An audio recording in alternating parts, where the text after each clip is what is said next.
Good morning, it's Sarah Otis here. I wanted to come online this morning and just do a quick little video with you guys. I've kind of been out of the loop for the last week or so because last week was holidays, and then I've just been going through my own processing, my own new layers of healing, and I was quite raw and vulnerable, and I put myself into isolation to help me process it so that I could see the bigger picture of what was going on. But there's a very raw, vulnerable truth for me that most of you don't know has occurred, and right now it's kind of come up again because it's a deep memory, because it's something that would be occurring right now, and it's very emotional. So I just wanted to share this with you and how the universe came into play, the signs and the messages and the symbolism that showed up in my life to show me where I was blocking, where I wasn't allowing, where I still was resisting and not fully letting go of this deep emotion. So just to jump in, I'll forewarn you, I might cry, but that's me. That's me being authentic and me showing my truth, because that is who I am. I'm a very emotional person. So back in April, before I came home, it was in March, I found out I was pregnant with my ex-fiance. And I was both excited and scared because I was still not quite sure about him, about our future, getting him to the USA and everything else. And, being in a foreign land, I was in Nepal at the time.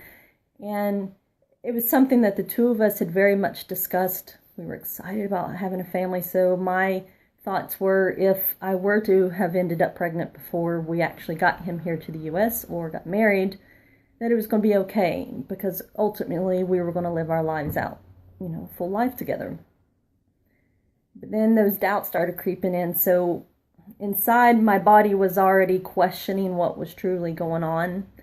And so here this baby became created. And at first, I didn't tell him because I wasn't quite sure if the baby was going to hold, because I had lost one before when I was 18 years old.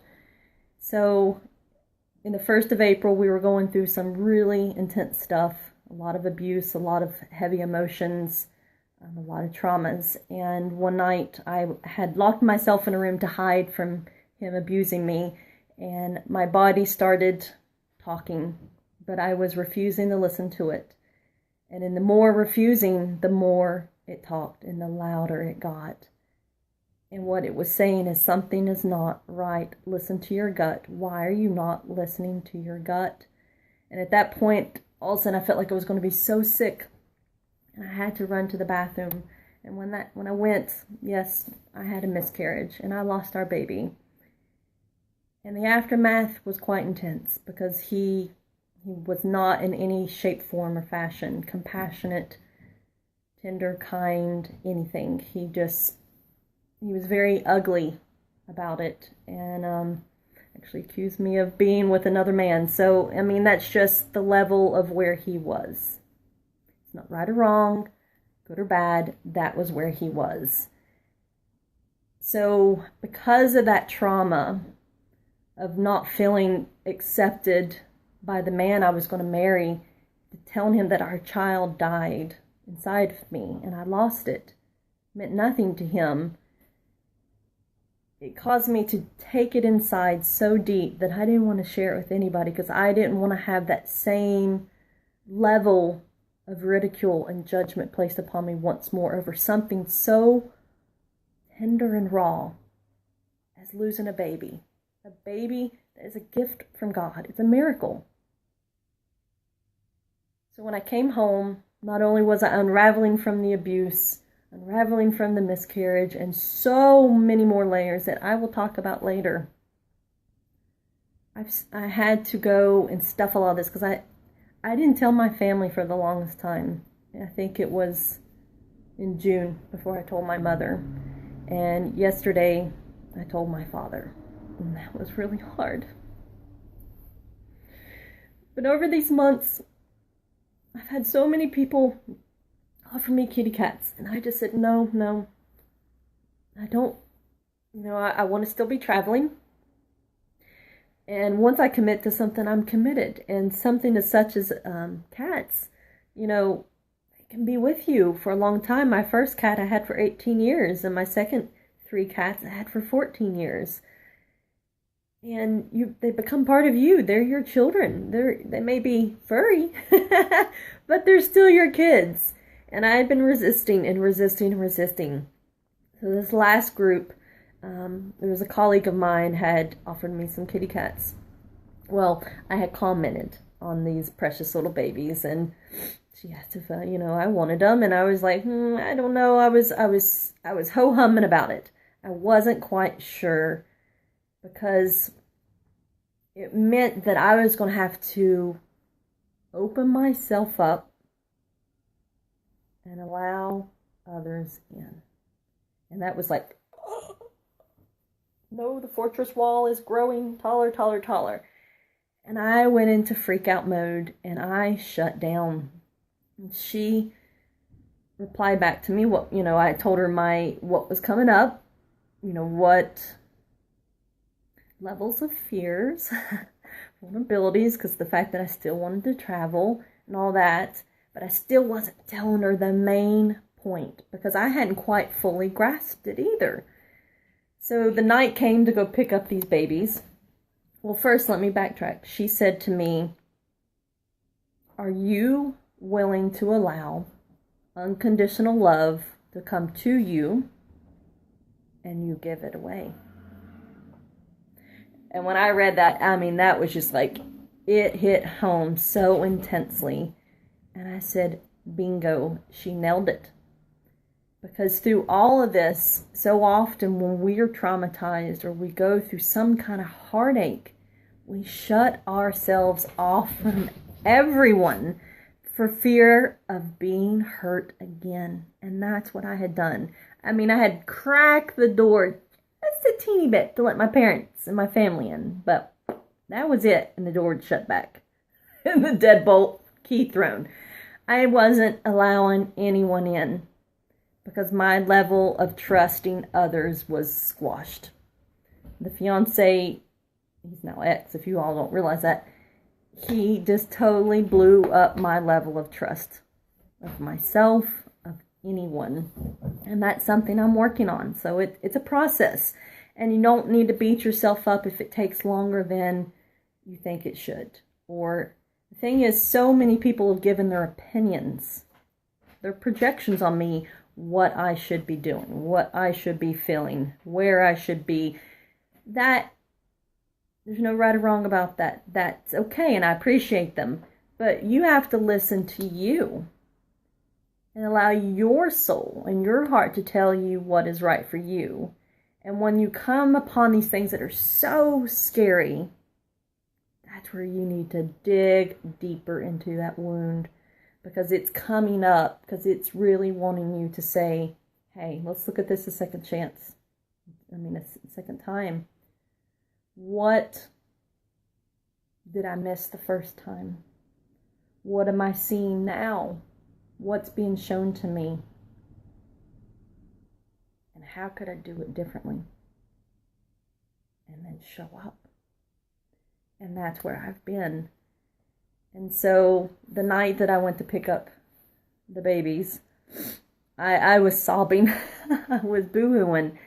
And my colleague didn't quite know. She just probably based it on what I had told her so far. So as I had already loaded the cats in the car and I was putting some things in the trunk, I told her that this was the anniversary of my baby's birth. My baby should be, if I had carried it without losing her, or him, I was told, the baby would be born this month, probably around Christmas time. So this is a raw time for me, and it brings up a lot of memories, and plus I'm hitting a lot of anniversaries of my firsts with my ex-fiance. We had just reconnected, we're living together, and started our traveling, and there was all those vulnerabilities and fears that came up because I was seeing things that I was suspicious of and had fears about. And he still had such a mask on. He was hiding. And but those were things I needed to experience for me to grow, learn, and heal. And these are the things that you guys are having occur in your lives as well. So by letting these kittens, there's 2 of them, they're precious, they're playing right now. If I could get them, I'll show them to you. They came in as a symbol from the universe to say, my dear child, are you ready to allow love into your life again? And love is not necessarily romantic love. Love is the highest vibration, and it's love for oneself, love for others, love for the universe, love for Mother Earth, love for friends and family.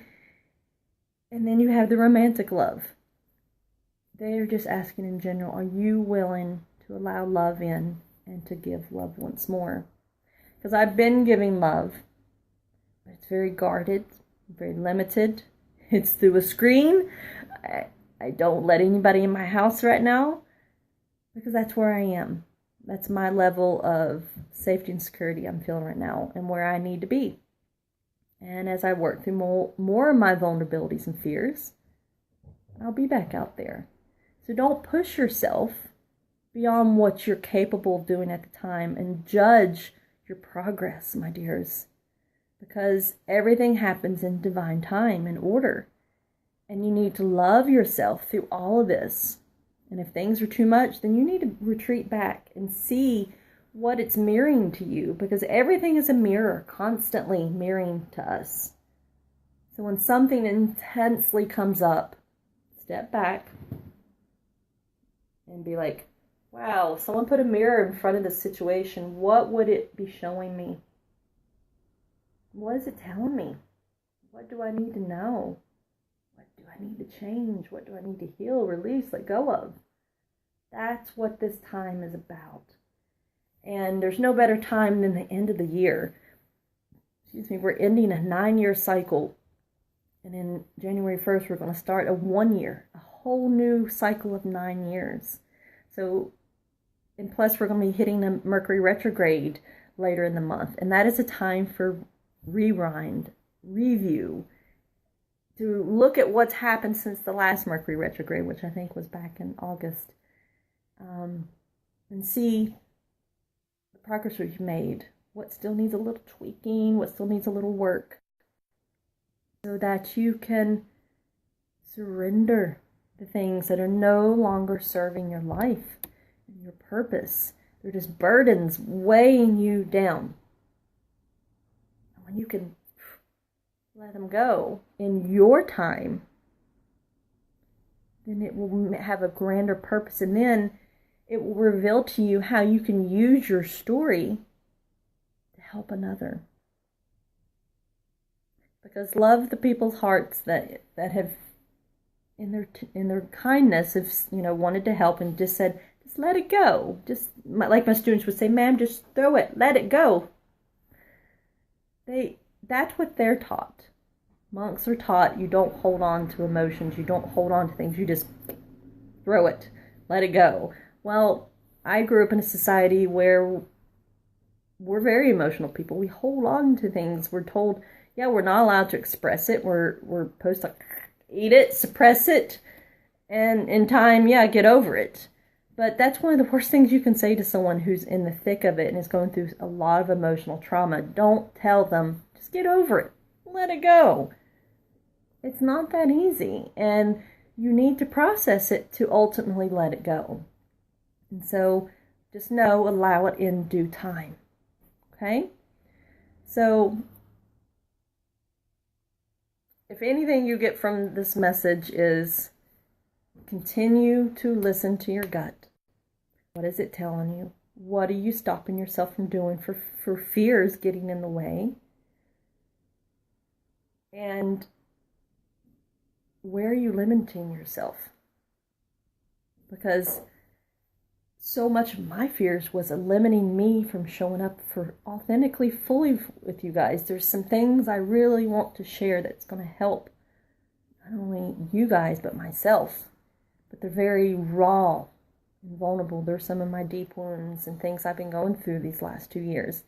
But the thing is, when I came back this lifetime, I chose to be a way shower, a catalyst, a change maker, meaning that I experience and go through things that most couldn't bear to go through. They're some of your hardest tragedies, traumas, heartaches, illnesses, accidents, anything, everything. I mean, those of you who know me know I've gone through a lot. But I've gone through a lot so you guys don't have to go through as much. That way I can pass on my wisdom that I have gained. Because they said the strongest and most courageous people have the most wisdom. Because they've gone through the most. Because they are here to help those who can't bear to go through it. So I'm looking to start sharing more of this wisdom. Some of it's going to be hard to hear for you guys. And those who have met me know a lot of times when I share wisdom, I share it when I know you're ready. Sometimes you still may not want to hear it, and it may be very harsh and raw, because you have to hear the story to truly grasp the magnitude of the wisdom that's coming through. And some of my stories may be too intense for you guys. But that's your level of awareness, where you are at this time. Some, it may not affect you at all, and it may just breeze right over. But that's where you are. What your soul brought into this lifetime, in this human body. We're all here having a human experience.